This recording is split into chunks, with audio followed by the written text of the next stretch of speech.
All right, well, we're looking right at the top of the hour here at noon, and I just want to thank you all so much for joining the Community Foundation and so many of our local leaders in to develop our understanding of what's happening in fire relief.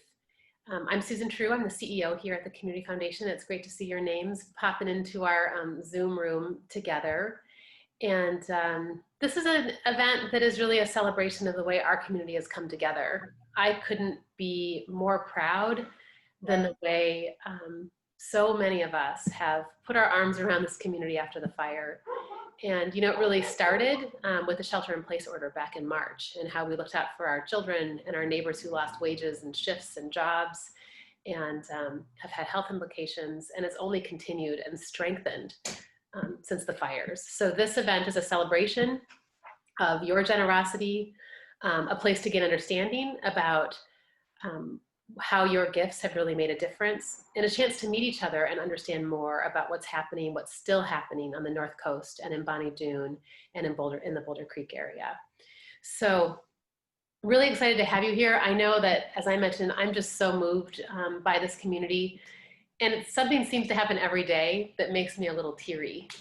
On Friday, I was walking in downtown Santa Cruz, and a woman touched me on the shoulder and said, "Aren't you with the Community Foundation?" And I said, "Yeah, tell me about yourself." And she said, "Well, I've been wanting to send this," and she handed me a check.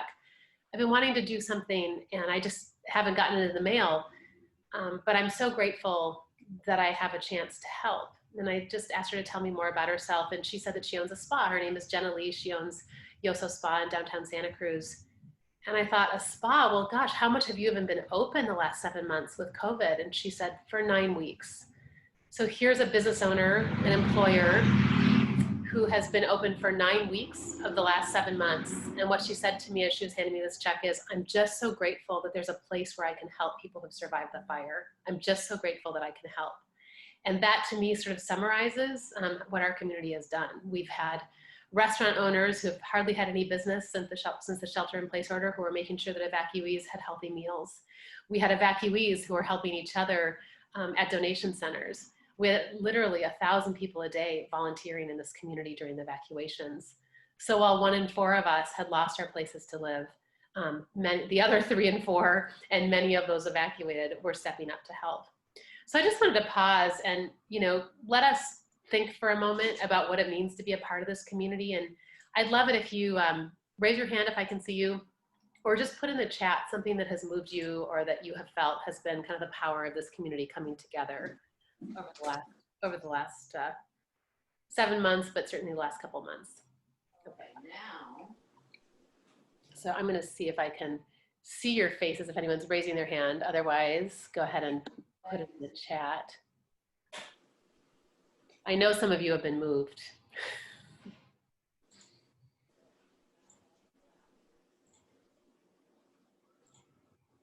All right, I'm getting this. Well, while you're thinking, I'm going to talk a little bit more about, some of you have said, what is the Community Foundation doing in this disaster? I don't really understand your role. And I always like to go back to our origin story, which is in 1982, when 25 inches of rain fell on this county, and Love Creek flooded and the San Lorenzo flooded and bridges came down and we lost lives.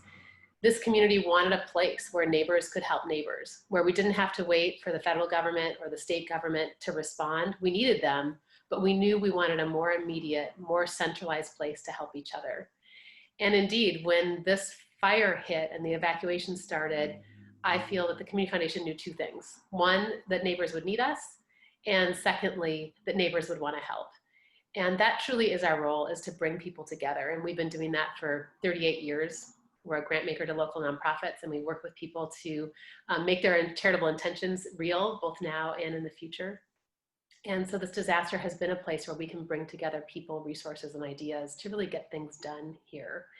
And again, we're just so proud. Did we get anyone telling us what they're excited about? Let me see, look in the chat. Yeah, thanks, Mary. Mary says that she's just been moved by the commitment to go the distance, one day after another with each other. And then another, Jenny says, the incredible creative outpouring of generosity. We've had dance fundraisers, t-shirt designs, bake sales, stickers online, music events, virtual DJs. We had a small business owner, the owner of Fiber in downtown Santa Cruz, create a coffee mug campaign that's raised, I think, $15,000 so far. And she did that and was mailing out those coffee mugs all over the country while she was evacuated from the fires.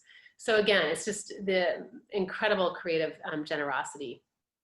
So yeah, I think it's just good to remember all of those. And so our format for today, for this event, is I'm going to give a little bit of an overview about what each of the partners we've asked to join us can talk about. You're going to see a video, so we know that you can't necessarily go to see the site, and we really need to keep those roads clear and make sure that emergency crews and remediation crews have the ability to use the roads. So we can't let you be there, but we wanted to show you videos. So big thanks to TAM Communications for donating their incredible video skills to help us create these videos with these partners. So you're going to hear today from Chief Mark Bingham, and we need to get to his interview because he is on duty. So if he gets called away, we will all know why. But you know, I just want to honor the chief and his volunteer team. Those volunteer crews, the chief is the only paid employee of the Boulder Creek Volunteer Fire Department. His crews worked 14 to 30 days without a break and then went back to their day jobs. He's still got about eight guys working on hotspots that get reported. And now they're fully immersed in trying to create a plan for a debris flow and what could be, you know, a terrible, terrible situation this winter. So big thanks to the chief for joining us.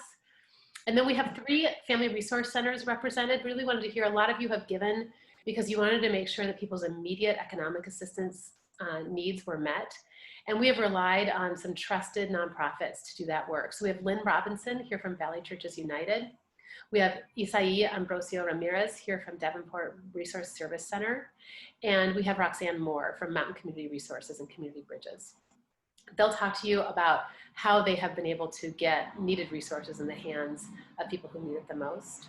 We have Mike Hefner here. Mike is the much loved principal and superintendent at Bonnie Doon Elementary School.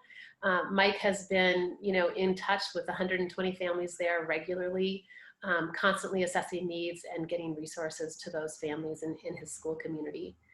And then we're going to have a Q&A and interview with Val Brown from United Policyholders.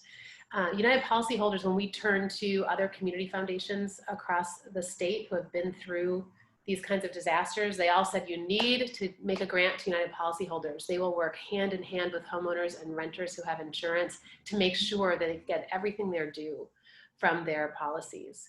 So Val's here to talk about that advocacy work that they do. And then we're really lucky we have Lisa Lurie here. Lisa's team at the Resource Conservation District is on site with homeowners, looking at what needs to be done to mitigate future disaster and to clean up from the fires. They are providing hands-on support to help people get home again. So we really appreciate Lisa and the RCD Resource Conservation District's work. So with that, I think we will get started with Chief Bingham's video. So thank you, Stacy. And my colleague Stacy is going to bring these up. So if we have a little bit of a delay, it's only because I didn't signal to her quickly enough that I was ready to start.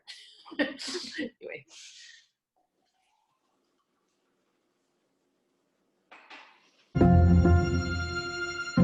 My name is Mark Bingham. I'm the fire chief of Boulder Creek Fire Protection District. And I'm the only paid personnel here that's full-time. I do have a part-time administrative assistant who helps me immensely, and I couldn't survive without. And then we have a volunteer staff that run the 911 calls.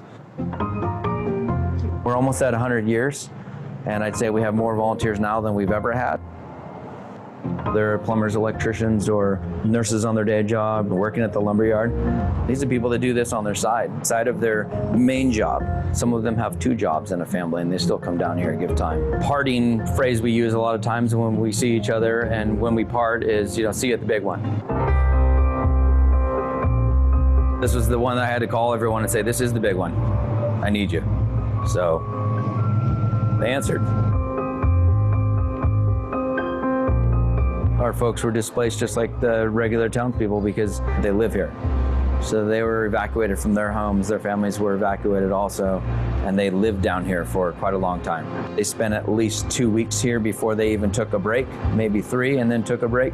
Some of us haven't left and had barely gone home. But one of the individuals on that engine that was given to the incident did lose his home and didn't know about it for quite a while. and he was made aware of it and was asked if he wanted to be relieved and get some time off. That individual is a special person and said, I want to keep fighting. Our trust together has really grown.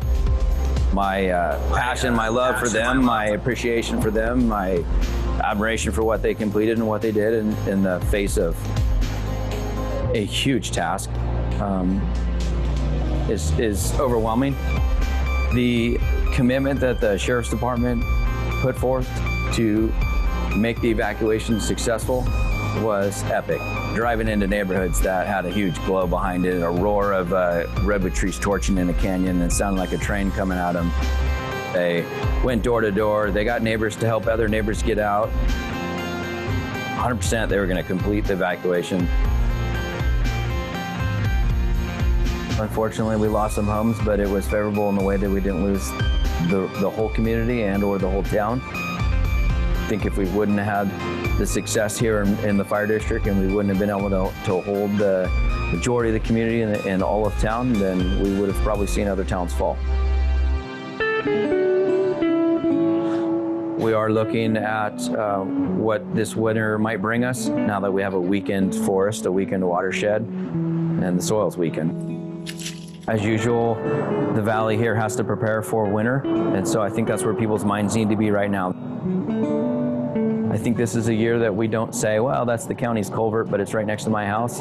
If you can do something to help out, because many hands makes light work, and preparing for this winter is going to take all hands. I hope we don't have any slides. I hope we don't have any debris flows, but if they come and when they come, we will be prepared.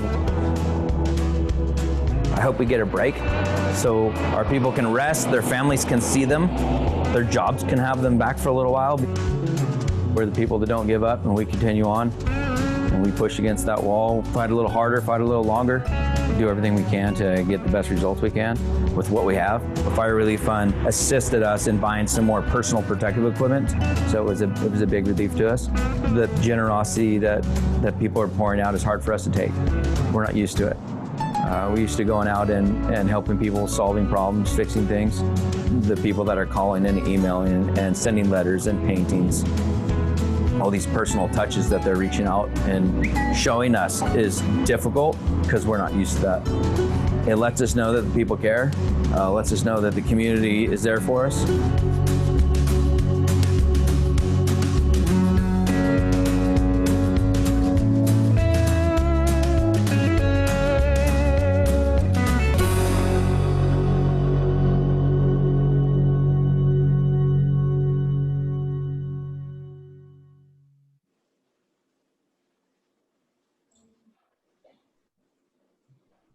I've seen those pictures before, but seeing the images of our scorched and beloved mountains is pretty powerful. Really want to thank Kara Calvato and Shmuel Thaler for their photos. I think that really brings the experience home to all of us.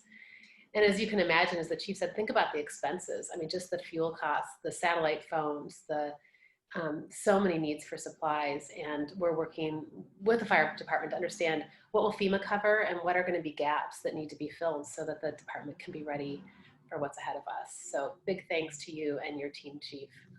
And we'll get to hear more from the chief in a little bit, but we're going to go to a video of those 3 family resource centers I mentioned. So we'll just cue that up and you'll get to hear from Lynn Robinson, Isai Ambrosio, and from Roxanne Moore.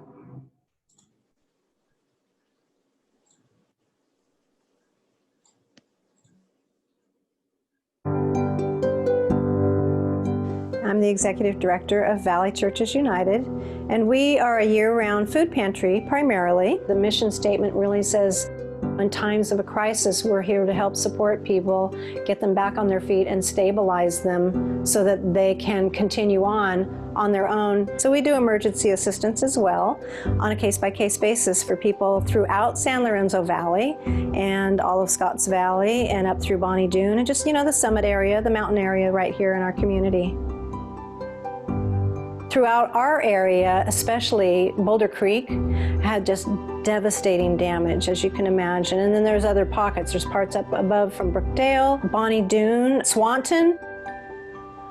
We have a lot of work ahead of us in the long haul, long term, but right now we're short term looking at how we're supporting people. We're really helping folks that were shell-shocked, honestly. And we were the first place where they were starting to realize their own story and tell their own story. Kind of tears me up right now to remember those first few weeks. The devastation of this crisis through the fires for our region is not even describable.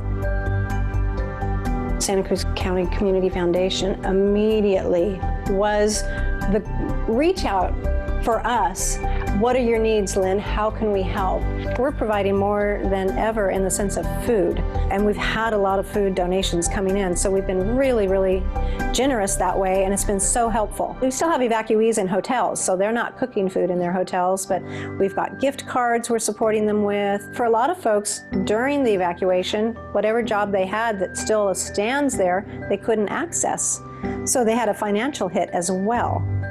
So we've just been really trying to be at the forefront of doing that kind of support. It might be rental support, utility support. We just paid someone's utility yesterday who lost everything, and they'll rebound, but it's going to be a while before they rebound, and we're one of the safety nets.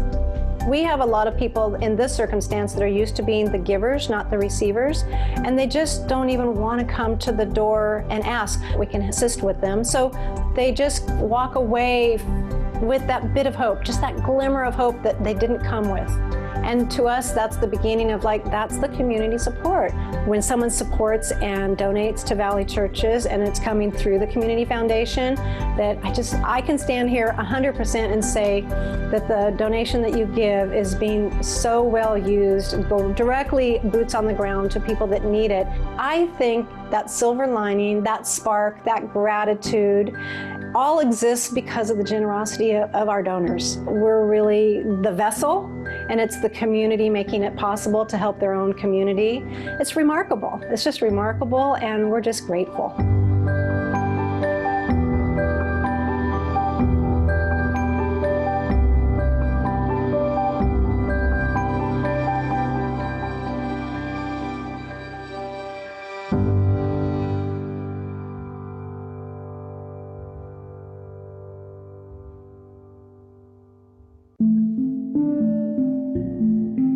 Our organization, the Community Action Board of Santa Cruz, has been in this county for over 50 years, 55 years to be exact. And since 1965, our mission has been to get rid of poverty in this county. Because of the proximity to the fire, our community needed a lot of support. The day before the evacuation for Davenport was a Wednesday. We had our monthly lunches for the seniors the day before on Tuesday. A few days later, when we called those seniors, they were very thankful for that lunch because a couple of them said that's the only food that they had that day before the evacuation. For the couple days after the evacuation, everything we did was to locate our clients, especially our seniors. So we made a lot of phone calls, trying to make sure they had found a shelter, trying to make sure they were in a safe place. When our community members were at the shelters, they needed some basic things that they had left at home. Clothes, food, gas, very simple things. And thanks to the Community Foundation support, we were able to buy some gift cards and right away give them to them that same day. Highway 1 was closed and someone called us from the community telling us that families needed food. So what we did that day is we asked for special permission from the sheriff to come in and do a distribution. So we basically drove down the coast on our van, taking food to all the families here in Davenport. Once that road opened, we've been doing a lot of food distributions, clothing donations, gift card distribution, gas cards, shovels, buckets, just anything that the community needs. For those who lost everything, rebuilding is going to be one of those long-term goals. They need some support with permits, with all the paperwork that is involved in that process. Also, we may see some health issues later on for farm workers who never stop working along the coast in the farms that we don't see right now, but maybe in a few months we will see those effects. So we're looking out for those things. we are ready for this. This is our business. This is what we do. So I want to thank everybody who has supported our program, the community, foundation for all their support.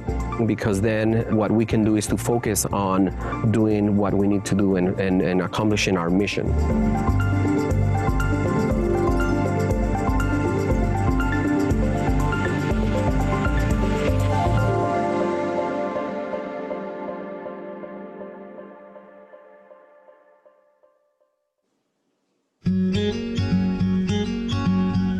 I'm the program director for the Family Resource Collective at Community Bridges, one of the largest social service nonprofits in the county.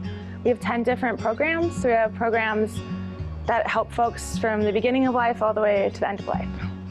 We're at Mountain Community Resources in Felton. This is our pop-up fire donation site that we've been maintaining for the last couple weeks. We have food distribution every Thursday morning, and it can be between 100 to 200 people on any given week. Mobile laundry trailers, we have 5 washers and 5 dryers that have been outfitted in a horse trailer and a series of generators that power it. That idea just came from talking to folks and asking them what they needed. And so many people didn't have water, had tremendous smoke damage. You have to wash everything a million times if you're gonna be able to save it. People don't have a lot of money to spend at the laundromat. Imagine washing every piece of fabric you own like 4 or 5 times. It's a lot. So that was just one thing that we were hearing from people. And so we drew up some plans and figured out it would be the same price for us to just build it ourselves. Being able to sign up and have access to that for free is a big help for a lot of people. I think the Fire Relief Fund has been instrumental for so many people, because even for folks who might have pretty good insurance claim coming or are going to be eligible for FEMA, there's this gap. We still have people who are evacuated that might get to go back to their home at some point, but they don't know when. There's extensive fire damage that makes it toxic to be there. We were fortunate enough, with support from the Community Foundation and other donors, that we've been able to provide financial assistance for fire victims, people who really just need a little bit of help right now. Just encouraging people to not feel bad about reaching out when you need that assistance right now. A lot of people have missed work. If they're going to get an unemployment claim, that's going to take weeks. Being able to move this quickly and give people a $500 assistance, it's not going to solve all their problems, but it's helping them get to the next thing that they're working on. There was one mom that came in that really stuck with me. I mean, I've spoken to over 100 people that have lost their house, but this family in particular, she is mom with 6 kids, and she's distance learning with 5 different grades. Dad has been mostly unemployed since COVID, at the very end of their unemployment. Luckily, with the fires, his work picked back up, but now he's working all the time, and she's been in a hotel room with her 6 kids trying to make it work. They lost their van, so she doesn't even have a vehicle that she can transport her whole family. And what stuck out the most with me with this mom is just how completely calm she was. And she only had a roof figured out over her head until Tuesday, and I was talking to her on a Friday.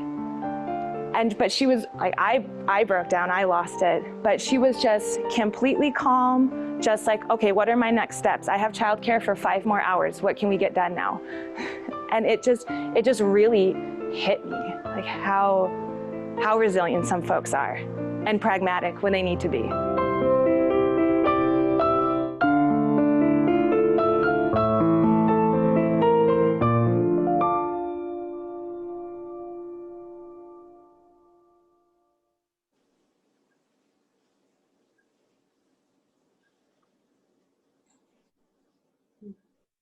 We're so fortunate to have decades-long relationships with these organizations who have really been here and built trust with communities for such a long time over so many needs, and are now here, first in line to offer that assistance that you heard about. And I'm so moved thinking about, seniors looking out for seniors, and Isai and his team making sure that people were evacuated safely when they had disabilities, when they weren't mobile, and his team making sure that they were fed and safe and sheltered and not in harm's way.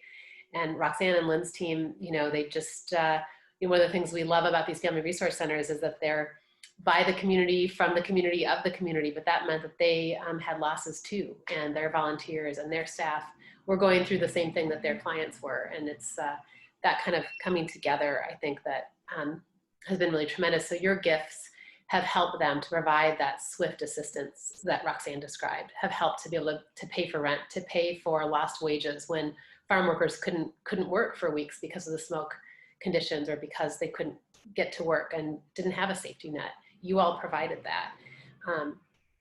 You provided these essential items, you provided laundry. I mean, you provided the things that are just so basic that we all need. So we really want to thank you so very much. And this group we asked to be in the interviews, but we've also worked with other trusted organizations. Catholic Charities has done absolutely incredible work along these same lines.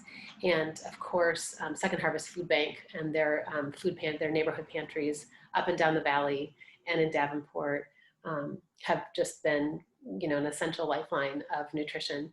So your gifts have really made sure that people are housed, fed, and safe at the very most basic level.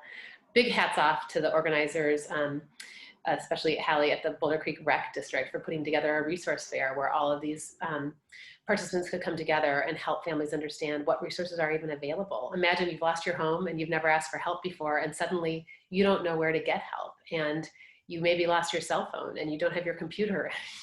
And so the team at Boulder Creek Parks and Rec and also at Bonnie Doon Community Church have put together resource fairs to help people just find where they need to go. Even in the time of COVID safe fire resource fairs have been yet another moving thing.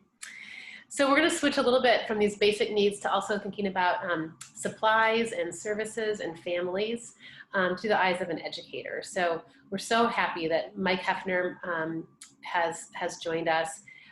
Bonnie Doon Community School has a long history with the Community Foundation. They've had an endowed fund here for the future of their school community for decades. So it was really easy when the fires hit for us to immediately reach out to Mike and to the chair of his school board and the chair of the school foundation and say, how can we help? We're here and we got you, and to be in partnership with the school community team. So I'm happy to have you get to know a little bit more about this important school.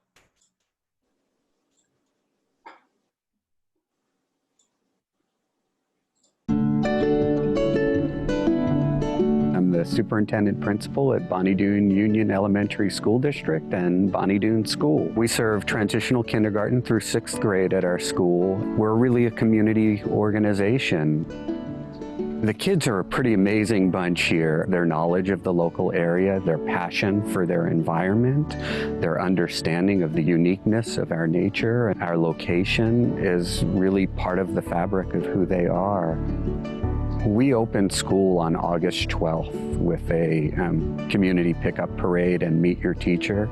The hardest thing about starting a school year with distance learning is students may not know their teachers.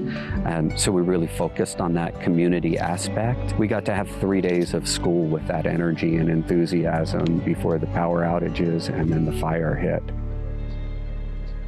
With the fire, 100% of our community was evacuated. There were so many of our parents who stayed behind to actually fight the fires, and those families who literally were split apart with, the one parent staying to fight the fires and the other part of the family and the students going into town. Bonnie Doon has a strong DIY spirit here. I think that's really a credit in this crisis, is that independent spirit, that willingness to step in and get things done, largely saved almost every structure that's still here on the mountain. Had those local heroes not taken the steps at the beginning and then had that followed up with the first responders, where we're standing today would not be unburned. The school's role has been to really be a partner to the Red Cross and to other community organizations. We had staff members who lost their homes who are trying to reestablish their home offices and serve the students. So the Community Foundation's generosity is allowing us to support teachers to reestablish home offices, provide each one of our students with a gift card to an office supply store. We're acutely aware of the sense of trauma in the community. We recognize that COVID put a level of trauma. The fire seems to have just amplified it. We're really focused on the long-term needs for the social, emotional, and trauma counseling for our staff and students. I've been checking in with our families on a daily basis, just calling a handful and just seeing what are your needs. And overwhelmingly, I'm hearing about the nightmares and the fears that this has created for our kids. Parents telling me kids are waking up in the middle of the night. Is there an evacuation? I heard a siren. I heard a helicopter. All of these are triggering events for our students, our families, and our staff. And you know, our focus is really at that need level. Like, how do we give them the things, but then how do we take care of the souls, the hearts, and the minds, and make sure that we're incorporating the social, emotional, and trauma-informed practices that are necessary. That's going to be an ongoing need for our staff and our community.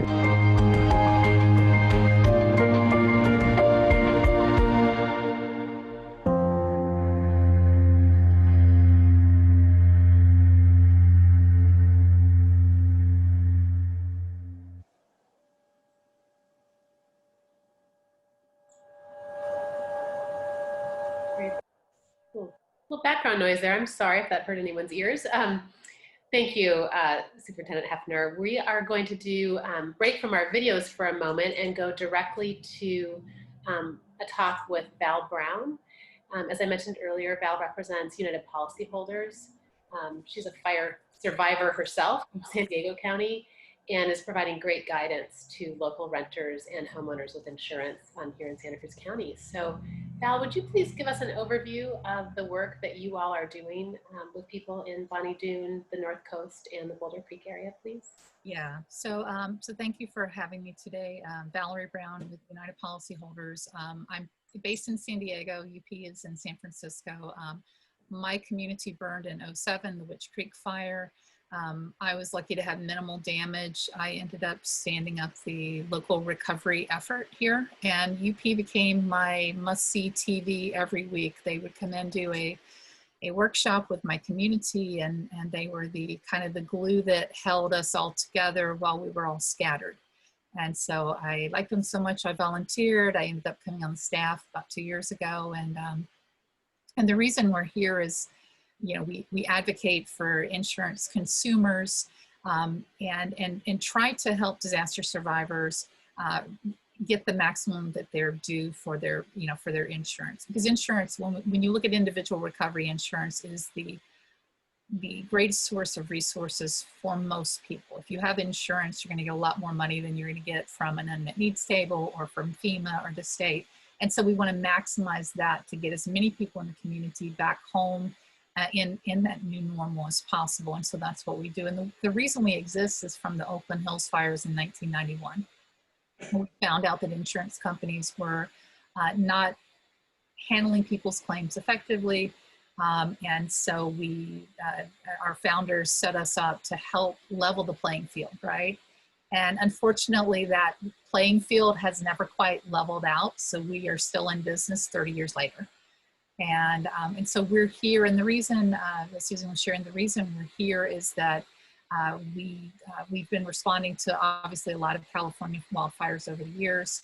And one of the things we do, and it fits a lot with what Mike was sharing earlier about building a framework for community to help people move forward. And so while our focus is insurance advocacy, financial decision-making, that kind of stuff, pre-COVID, what we would be doing in your communities, we would be having those weekly, bi-weekly, monthly meetings, depending on the timing of it, gathering the community together to be that place where people can see their neighbor again, see their friends, the kids can get together, have that sense of normalcy that's missing right now. While we're helping educate them on how to manage both their insurance claims, the rebuilding process, buying a replacement home, if they're underinsured, dealing with that, all of the myriad tasks that fall into an insurance claim. Since we're in COVID times, we're taking advantage of the fact that we have a local coordinator. We've hired Hallie Green, who was mentioned with the Boulder Rec Department. She's our local boots on the ground person who's representing in the community. And then we're doing, right now we're doing every 2 weeks, sometimes 2 or 3 in a week, webinars on Zoom that we record so people can watch them at their leisure, dealing with the various topics of rebuilding, dealing with insurance, and just handling the claims process. So tonight's workshop is actually speaking about trauma-informed care. We have one of the big strengths we bring to the table is we have our disaster survivors from multiple disasters, and our California crew is very generous with their time, their effort, their energy. They volunteered at the local assistance center. And they're going to be presenting a workshop they decided to put together called Fired Up Survivors, named after one of their support groups they formed in 2007 called Fired Up Sisters. So the plan is that every 2 weeks they're going to bring together an older, more seasoned disaster survivor who has largely recovered with somebody from 2017 or 15 to 17 who's mostly finished with their recovery, to be able to share those lessons learned, talk about the healing and dealing, coping with different things, and then giving people practical experience on what this looks like and how to manage all of these pieces in a sequence that still allows you to have a life. Because it's a lot when you think about what's happening with people who are in this situation. It's like you've added 6 full-time jobs on top of the job you already had. And that's if you're just a solo person. If you're a parent, if you're a working professional, you know, you've got multiple hats you were wearing anyway. And now the burden is overwhelming and you're trying to somehow make something normal and keep moving. And that resiliency is what we're here to support. And so that's a lot of what we do. We have a library, uphelp.org. I'll put it in the chat for those of you interested in looking. A lot of information. You can see the webinars we do that are on there. A lot of curated information that we provide.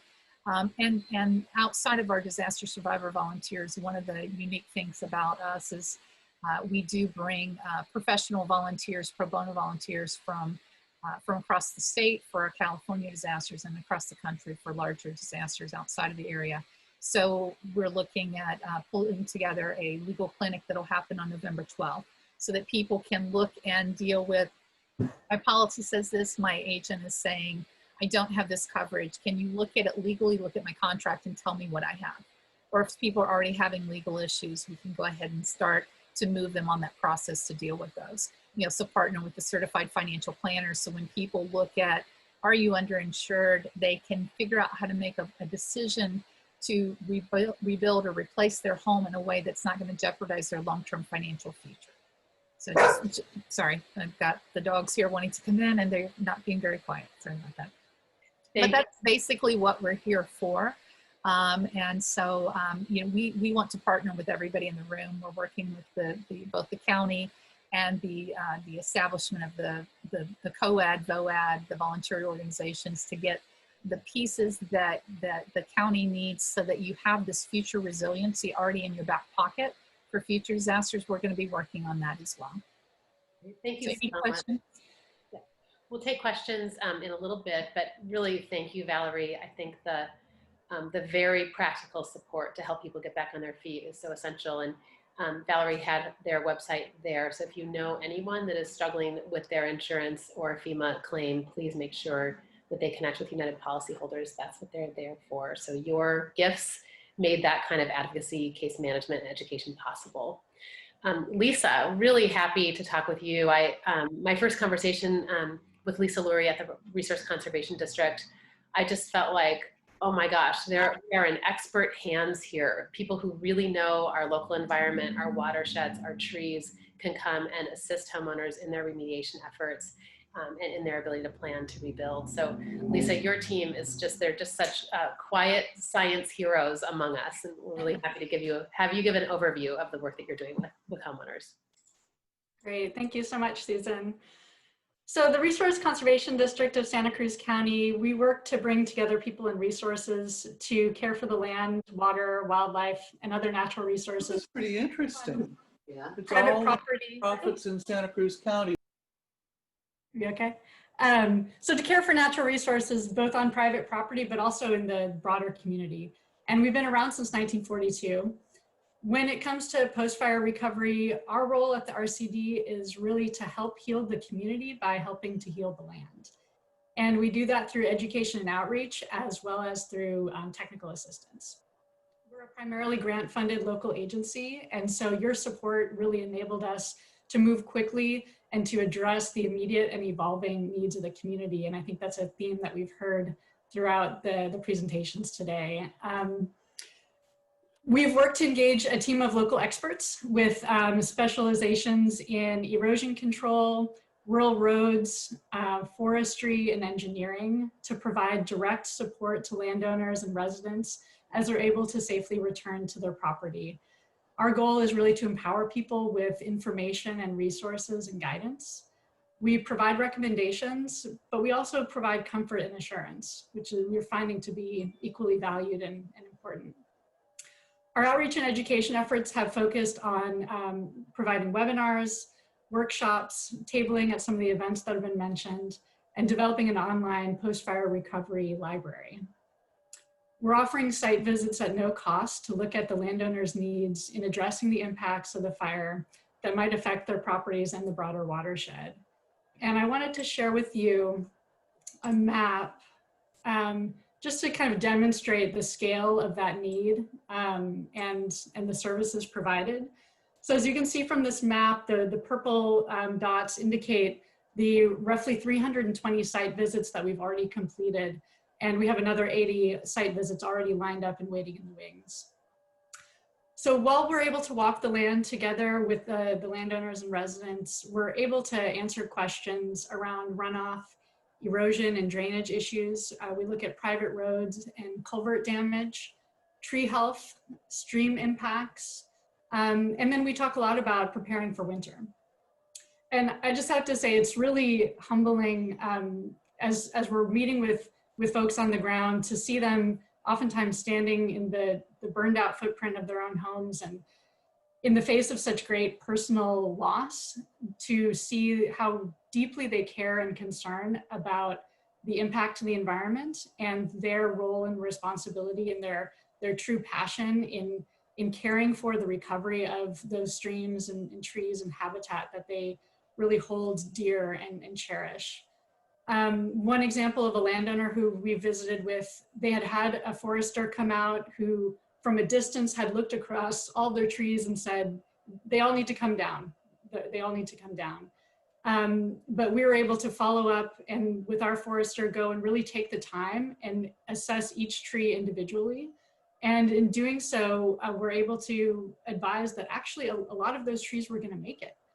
And so we were able to listen and to really help her connect with her land and better understand her land.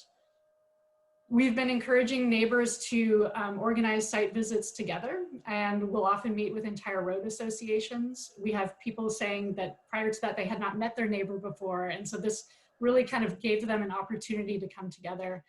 And doing that, we're able to walk the landscape and look at natural resource issues that really cross individual property boundaries. Coordinating with a number of different agencies and nonprofits and volunteer groups to really coordinate our response in serving the needs of the community. And as you can see in the map, the needs really are substantial. Just to kind of wrap up, we really see, we find hope in the signs of regeneration that we're already seeing on the landscape. And also we find hope in that uniting of the community that we've all experienced. So I just really want to thank you all for your support. Thank you, Lisa, and thanks to everyone making this work possible. I know Chief Bingham talked right away about, you know, if you see the county culvert and it's going to need help. I mean, this is all of us coming together, and with the expertise of the legal expertise of United policyholders, the scientific expertise of the Conservation District, the incredible knowledge of families in the community, and the strategies and tactics for fire management. We are certainly in good hands with this group. And I want to just open this up. We want this. We wanted to give you an overview, but we also want to give you a chance to interact with people who are on the front lines. So let's see if there's any questions in the crowd. I can either try to look for your hand, or you can put a question in the chat. Let's see. Great. Oops, I've got some to the personal chat. Let's see. Mark, there's a question for you, Chief Bingham, about what's needed to be prepared for the next fire season. I think we need to all take a look at our properties and get real serious about what defensible space is. I think we need to not just do the minimums, we need to do more than the minimum. We need to clear our 100 foot of vegetation away from our house if we can. And we need to go beyond that and work with our neighbors in our community areas to make sure that not just one neighbor is clearing their property, but all the neighbors in the group, in the community, are clearing their area. You guys, community can schedule defensible space inspections with the fire district. They're also on a regular rotation scheduled with the state. I can't speak to their what they do or how you schedule them, but all your fire agencies do defensible space inspections and are more than willing to come out and give advice. There's advice online on our website also. But getting ready for fire season, not this winter, but fire season, we've seen what happened. Everyone knows now it's real. And there's no contesting what fire can do in this area. And it's no longer unprecedented. It's happened. So now we have a history, and we should have a mindset of doing more. And that's clearing your gutters on a regular basis. That's blowing your roof off on a regular basis. That's making sure your driveway is clear for turning around, not just for you getting out, but for not putting too much stuff in the driveway so the fire agencies can't even get into the driveway to affect some sort of suppression at your house. But we need to think broader, larger, and deeper. And unfortunately, we're going to have to figure out how to fund all that stuff individually and through the agencies. But fire safety, I think, is and preparation is key to saving lives and saving properties.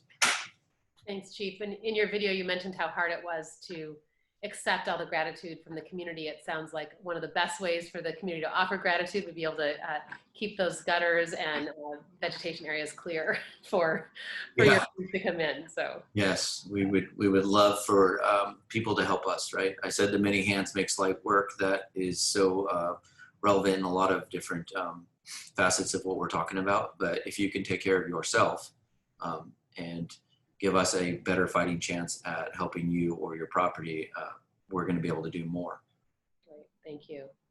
We have a question from Joseph for United Policyholders. Joseph, I'm trying to, there you are, get you spotlighted. Hi.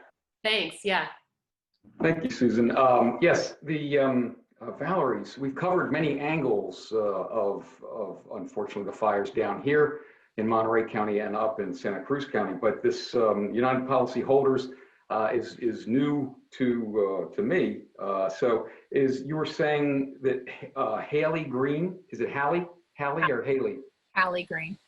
Is she's a local boots on the ground contact, or would you, if we wanted to do something on a news basis, would you, on a Zoom basis, would you be the best person to talk to? I'm your primary contact. Hallie is our boots on the ground. So with UP, we're going to be tag teaming, so you get both of us. So you'll have her for that local presence, so being part of that, and then me with just to share briefly. I'm a member of the Disaster Leadership Team, which is a national nonprofit of long-term recovery community members. Our president did the Joplin long-term recovery after the tornadoes there.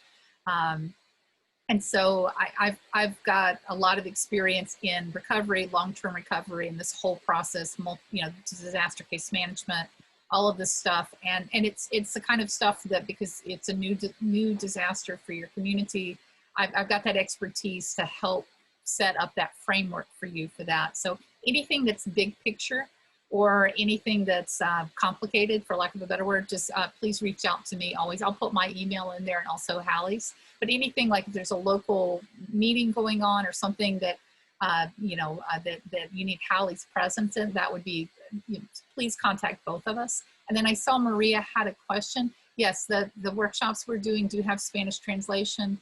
We are getting multiple documents translated into Spanish now. And so we're doing live interpretation on most of the workshops.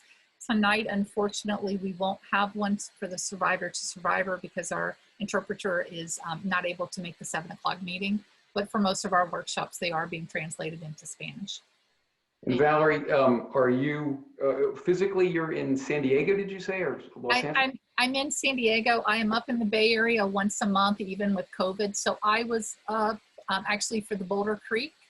I was up for a week there, positioning what was going on. And then I will be up, I believe, November 11th through the 16th. I'll be up for the rest of that week and the weekend. So I'll actually be up there. So if anyone would like to meet with me in person, I've got my mask, I've got all the stuff.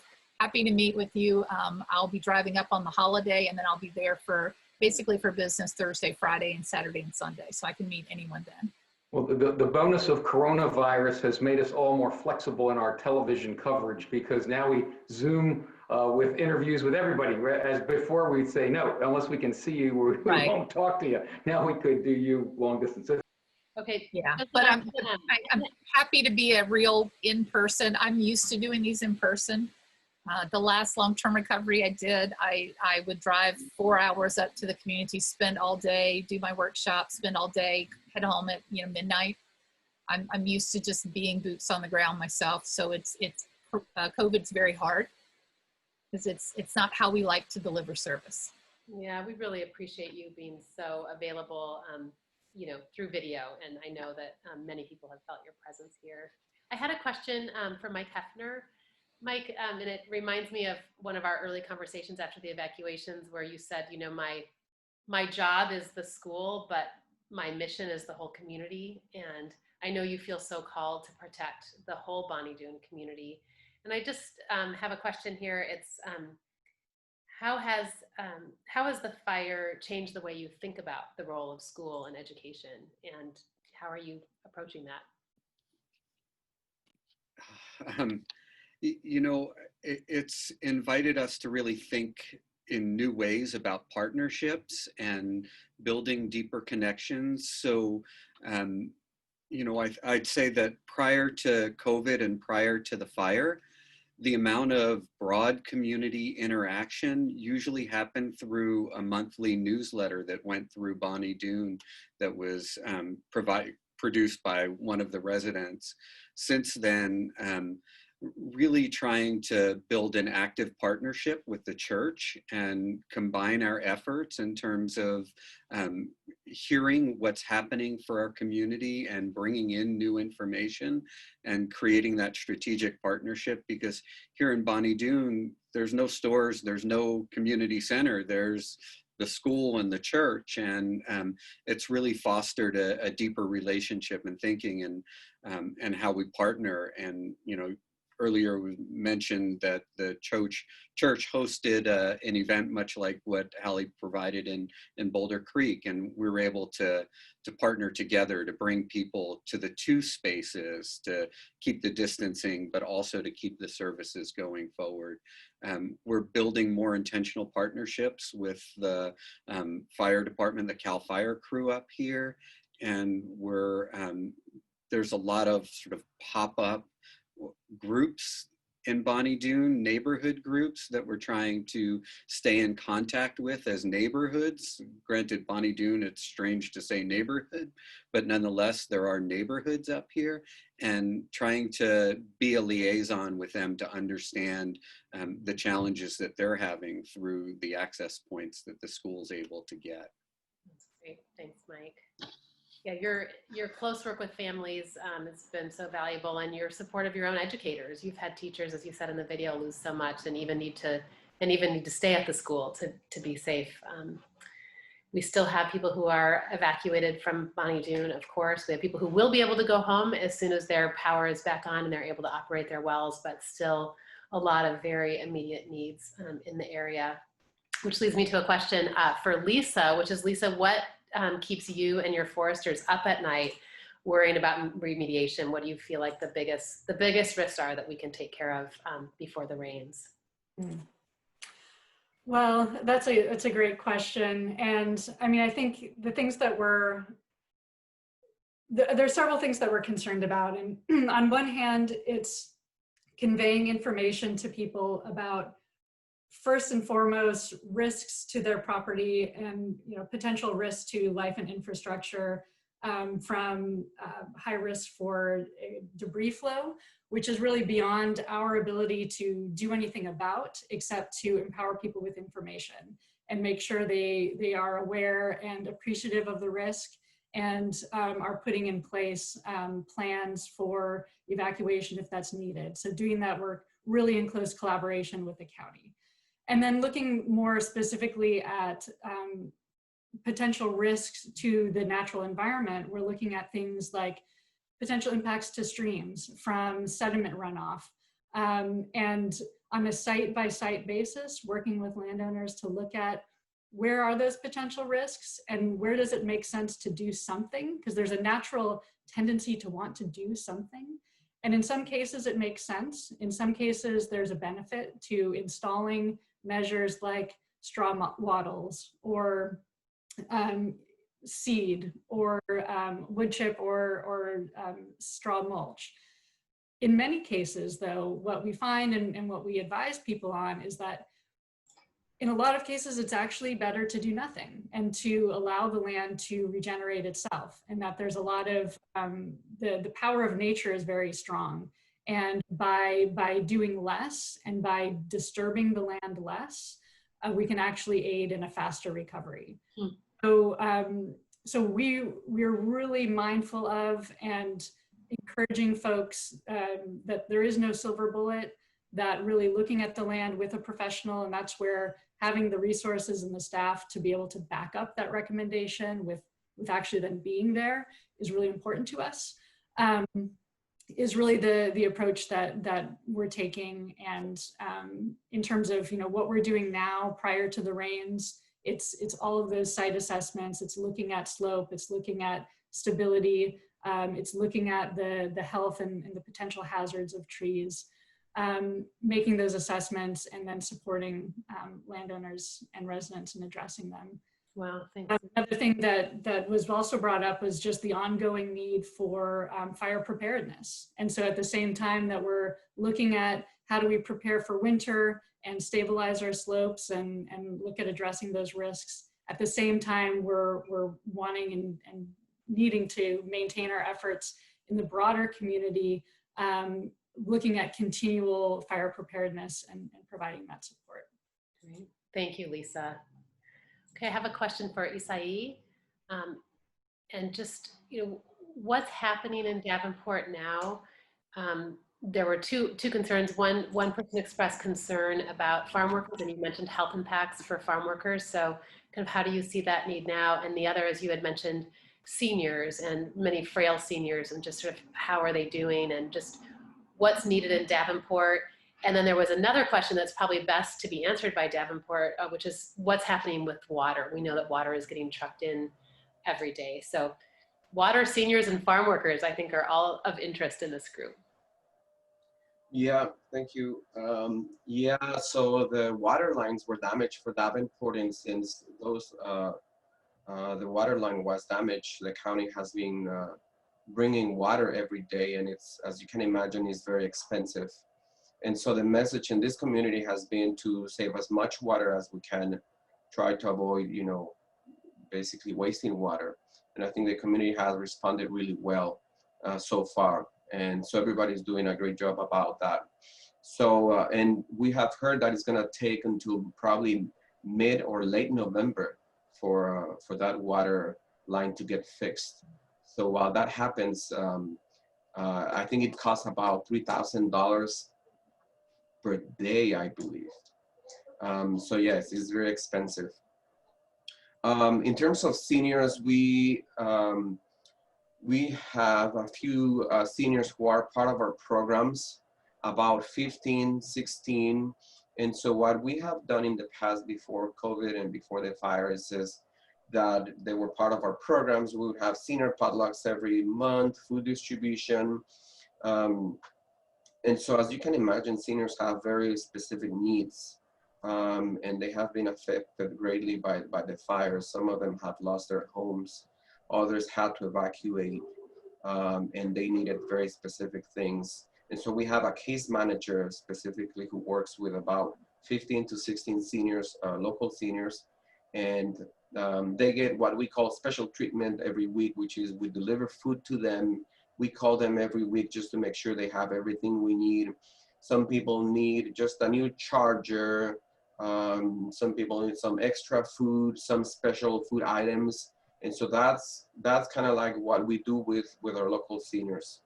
For farm workers, a lot of local farm workers could not evacuate or did not evacuate. And a lot of them continued to work during the fire, from August 16 through until the fires were put out. And so what I said on the video is that for now, I talk to them all the time. I go to their farms every week and I just talk to them and ask them, how you doing, how you feel, how did the fire affect you? And they're like, no, I'm fine, we did fine. We just, we kept working, we had our masks and everything. But obviously what I said on the video and what we are expecting is that in a few months, then we will see the effects of the fire, which is health issues, especially for seniors and kids who had to stay at the local farms and didn't evacuate. Thank you very much. There's a question about behavioral and mental health, and I would say that what we have learned from other communities, especially after the 2017 Santa Rosa fires, is that the impact, as Mike said, on children and families going forward for behavioral health needs, emotional support, get intensified as time goes on, especially as families have to move multiple times and just don't find a secure place to land. And so we do anticipate that the fire fund will be used in the oncoming months for mental health support. And we know that people are likely to struggle. I also had a question for Roxanne. Your Mountain Community Resources is right across the street from Felton Volunteer Fire Department. And just wondering how you all work together in the evacuation of the valley and the assessing of needs and just, overall coordination. You're both such a hub as you enter downtown Felton. Yeah, so we, thanks in part to the community emergency response team, we've sort of developed a relationship with Felton Fire to just try to be as helpful as we can. So some of the things that volunteers did was field incoming calls, just to point folks at resources so that the firefighters and the people answering those phones could focus on their work. And then when we evacuated, we basically just gave them the keys to the building and said, whatever y'all need. So they ended up using our showers so we could provide that for the volunteer firefighters. And we're just trying to, moving forward, we're trying to look at, we've had a couple meetings and we're just looking at, like doing like a sandbagging clinic or like what are the sort of the things that we can do in the next couple weeks to sort of get ready for winter and getting information out. And yeah, just figuring out what makes the most sense in terms of like getting information out to the community and also providing those services as they come up and just trying to work creatively to support whatever they need to do. We hosted a training a couple weeks ago, which was really fun because the volunteers were had like all the stage makeup of these terrible accidents and so that they could train the first responders to respond to a certain types of terrible accidents just based on what they were seeing. And so they hid out at MCR and did all their makeup up so that the rest of the people in the training wouldn't see them. And it was cool. So just, stuff like that. However we can help them do all their amazing work, we're going to try to be here for that. Thanks, Roxanne. I hope you all are getting a sense of how much is at work. The rest of us are going about our daily lives. I think Mike talking about all these neighborhood groups popping up in Bonnie Doon, helping each other, and knowing that people are conserving water in Davenport and checking on their seniors, and Roxanne's group working with the community response team and making sure we're ready, and Chief Bingham's team working. And it's really, I think, quite remarkable how much that quietly all these groups are going around working to protect us in the coming months. So huge appreciation for each of you. We scheduled this till 1:15, but didn't necessarily want to take the whole time because we want to make sure people can get back to the rest of their day, but did want to just do a call. Is there any last question before we? I'm not seeing anybody wave. Okay, just want to make sure, and hopefully you're feeling connected to these groups and know how you can continue to help. Also wanted to, we mentioned we opened with Love You Madly, which is an incredible musical tribute for fire relief. Musicians have come together regionally. We have many, many local musicians as well as national musicians who have contributed videos, and it's going to be here in the chat. And one of the photographers who many of us know and love, Shmuel Thaler, has donated a 11:14 photo of the lightning strike that started these fires, as I kind of say, and then the lightning came. And so if you would like one of these and you'd like to make a $250 donation, Shmuel will sign the photo and we will get it out in the mail to you. It's a really, as they say, striking print to commemorate this very incredible year for us in Santa Cruz County. So that's here, and feel free to go to the YouTube link that was just provided so you can hear all of our great local musicians give their tribute to the Santa Cruz Mountains and the area we love so well.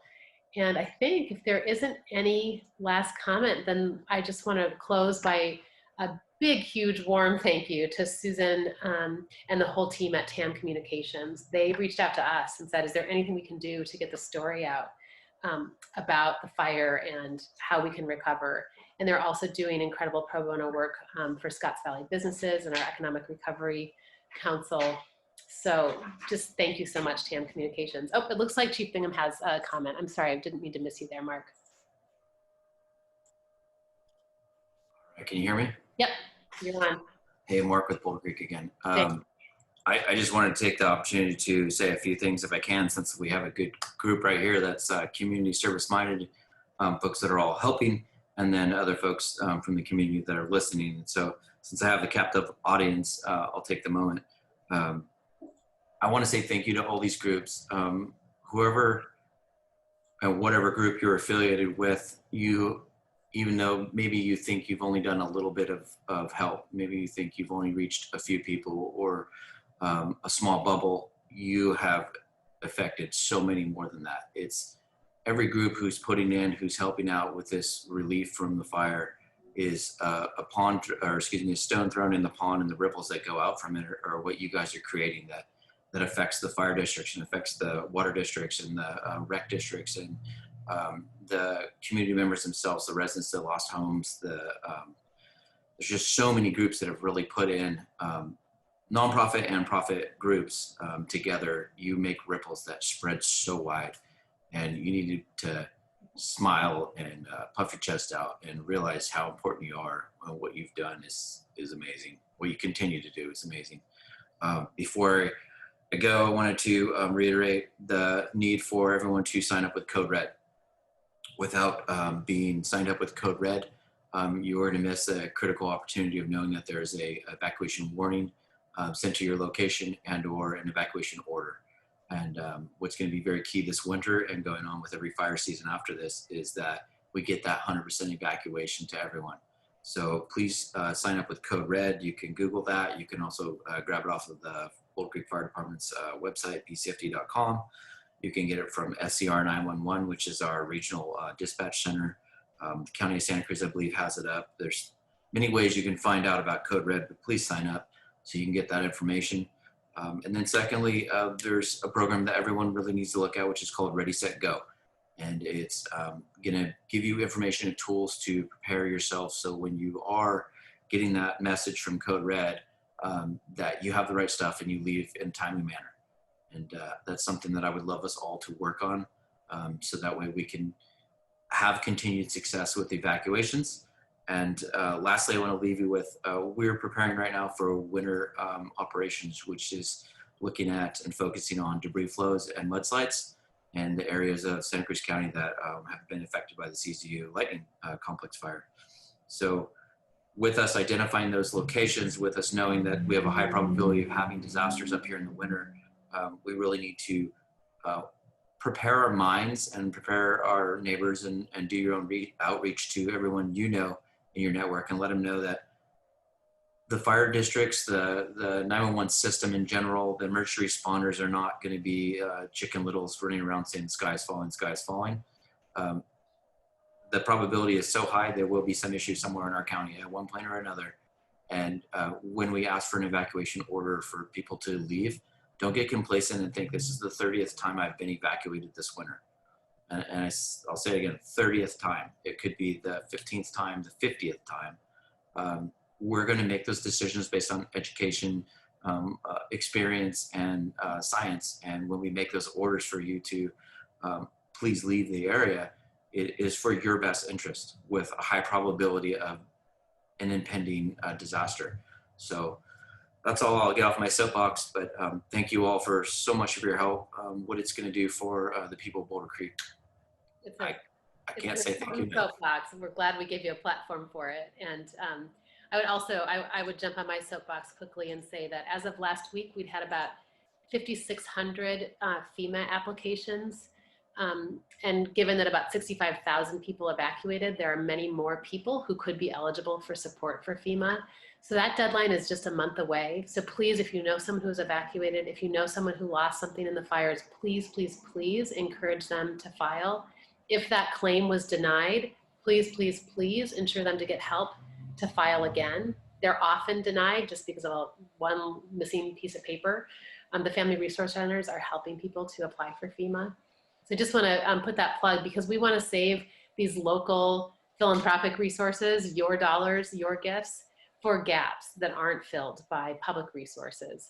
But we really need to maximize the public and insurance resources in the county as well. So those are our two plugs from the Community Foundation. We still feel like we're very new to doing these this Zoom thing to gather us all together. I miss having you all closer here at the foundation with me. But we would love your feedback on this event.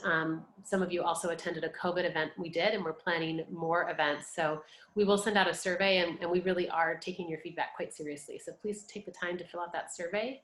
And we'll also send out a recording of this event and the videos that you saw so you could share them with people who you think might be interested in learning more about what's happening in our community. And to all of you who just, you know, keep us just heartened by what this community is. We offer a big, big, big thank you. We've had donations as small as $5 and as big as $500,000 come in for the fire fund, and all of them make a difference, as Chief Bingham said. So thank you so much, and have a good rest of your day, and please stay in touch with us. Let me know if there's anything that we can do for you. And I also just wanted to say, in terms of let us know if there's anything we can do for you, big thanks to Supervisor McPherson and to Supervisor Coonerty, who have been great allies for us when homeowners call, when renters call, when people call and they just don't know where to go. We've worked really closely with those two offices to make sure that people are getting just what they need and the resources available. So wanted to really thank those elected officials on our behalf as well. All right, with that, we'll say thank you and thanks so much for joining us. Take good care. Bye. Thank you, Susan.